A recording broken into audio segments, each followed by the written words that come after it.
What's up? It's another episode of Watch and Strappin. These aren't watch reviews. It's just a quick wristwatch check with a aftermarket strap choice to pair with, and consider these also like an ongoing or supplemental review or information of some sort to a main review whenever I get to it, I guess. But yeah, or just extended long-term user experience kind of thrown in there.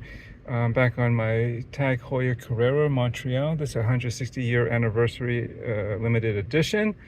Just love the primary colors. And yeah, as you watch my channel, you might have seen that I did a recent kind of unboxing and unveiling of two new custom straps that I had custom made just for this watch from a manufacturer in Vietnam called Handdn, or is it Handdn? Handdn.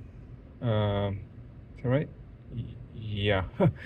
And yeah, I've gotten some straps from them before. I've shown it on this channel and the whatever social medias that I frequent and post stuff on.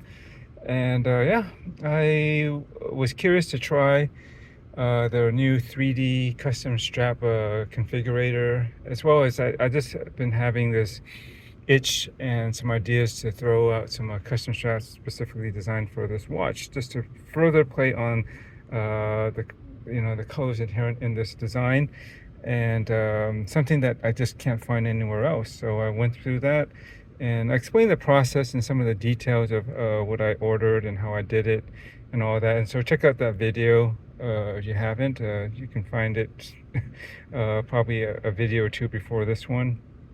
And finally, I got a chance to actually put it on. I just showed it next to the watch. I was saving the actual unveil, showcasing the strap on the watch itself for later. And this is one of them. And so this one, yeah, I just wanted to make it look like it could be almost OEM plus, like a factory option. Didn't look like just something about it just really matches, and I think I managed to do that. I wanted one version of the strap that I wanted to go with a white perforated rally strap, and with some blue, red, and yellow accents. And so with some playing with the configurations and thinking about it, I ended up with this particular configuration. Having the two different color keepers, I had to specifically kind of make a special note, and I did some photoshopping and mocked it up as to how I was thinking it should look like, and sent it along with my order, and telling them that I wanted the fixed keeper to be like a navy blue using this particular leather, and the floating or adjustable keeper, which would be the yellow one, to be yellow using whatever specific color and leather that they have available. And that was pretty much the only additional thing that I couldn't configure on the app or the website itself. Otherwise, everything else was done. What kind of class, the finishing, stitching, width, length. And I think the length turned out pretty good on this. This is their standard length, but you can be as specific if you want, as you know exactly what length of the shorter and the longer end you want. Standard, they kind of give you a range where it should fit. I believe this was 115 on the long and 75 on the short. And here you can see on my roughly 7-inch wrist, it fits just about right. The watch is basically well planted on the top, on this side of my wrist, right? And you can see what the clasp ends up is basically pretty much right in line with the middle of my center line of the bottom of my wrist, right, which is where it should be. And the tail end, the loose parts that after it's been adjusted, doesn't extend too far out. You can see, I'm trying to show around here, it's about the right length. It doesn't travel all the way back up to this side too high, where you might see it sticking out its tail a lot more, like from this angle. No, this is just about right. So just an FYI reference if anyone wants to make a strap, or thinking about similar strap sizes and lengths.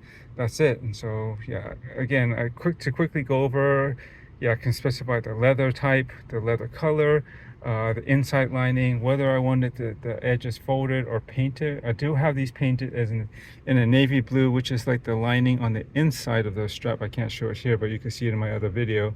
It did come out just a tiny bit darker than I wanted, but I wish it would show it more blue. It's a little bit borderline on black, but some of the details on this watch kind of push that side too, but overall it's all right. And then I have a decent blue accent here with the yellow, which obviously goes with the dial. What's going on over the dial with the blues and yellows, and the red stitching obviously will just fall in line with, of course, the chronograph seconds hand, as well as you look at the small details of the outer track and the rehod, or whatever you want to call it. You see there is red along with blue on this quarter of it. And there you go. Yeah, it's comfortable, it's well made. The stitching looks quality and even. Same with the finishing all around. They did quite a nice job. I spec'd it out with a DePoint clasp, like butterfly style, which I don't normally do, but this is okay. It's comfortable for me. I figure it gives it a little bit more higher end, more luxurious kind of feel to have a DePoint such as this versus just a regular, buckle and buckle system, just to run it through. It should cost less kind of fold or indentation or marring of the surface of the leather, as opposed to a clasp, which typically will do that, right? Just the way it folds in between the buckle, and kind of weaves itself through. With the point, it just basically runs straight through. It has a pin here which you can set to one of these holes, and then that's it, and then it just runs straight through everything without any real folding or indentations or anything. So I don't know, it seemed nicer. High polish matches the high polish of this case. Overall, I think it looks pretty damn sweet. I wouldn't mind it maybe if I had done it.